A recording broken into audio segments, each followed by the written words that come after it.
ضلع قصور کې تاسو به اورېدلي په ضلع قصور کې د یو مسجد مخې ته یو ماشومه چینی هغه ایښودلی شوې ده چې هغه پیدا شوې ده خوا کې ورسره یو خط ایښودلی شوی دی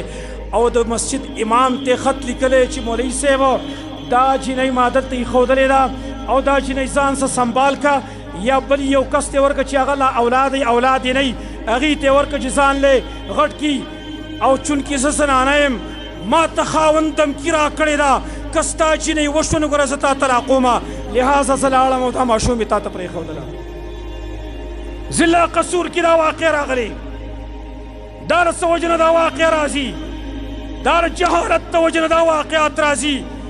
دا سړی ظالم دی دی جاهل دی دی په دې نه پوهېږي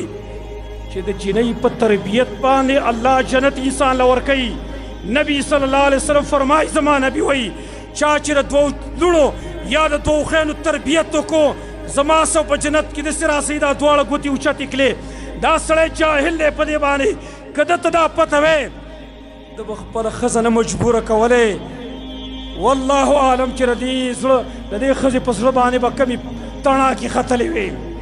د دې په زړه به کم درد تېر شوی اوس به مې څومره تېرېږي کیدای شي دې ښځې دې خپلې لور ته کتلي هم نه د پیدایش په دور کې چې هسې نه محبت یې راباندې غالبه شوې نه سمه او امام مسجد امام ته پرېږدي چې دا والا او ما خاوند دمکي راکړې چې ما زه تا طلاق ومه هله طلاقونه ځان بچ کوي ځکه د هغې د سر سوری ختم شوی دی پلار ورکړی پته نه لګي پلار به یې ژوند دی یا به یې مړي خو که دا زنانه وایي ما طلاقه کي زه به چېرته ځم زه به ژوند کوم ځای کې تېرومه زما خو د سر سوری ورکېږي لیکن د دقه لالچ په بنیاد باندې هغه خپل د زړه ټوکړه بل چا ته پرېږدي خو هسې نه چې خاوند مې طلاقه نه کړي دا ټول جرم دا د جهالت په وجه باندې راغلی دی چې موږ جاهلان یو که موږ جاهلان نه وی دا کارونه به موږ نه کولی چې کوم سړی هغه د الله او د رسول حق پېژني د خپل اولاد حق پېژني هغه لور ته خوشحالېږي لور باندې خفه کېږي نه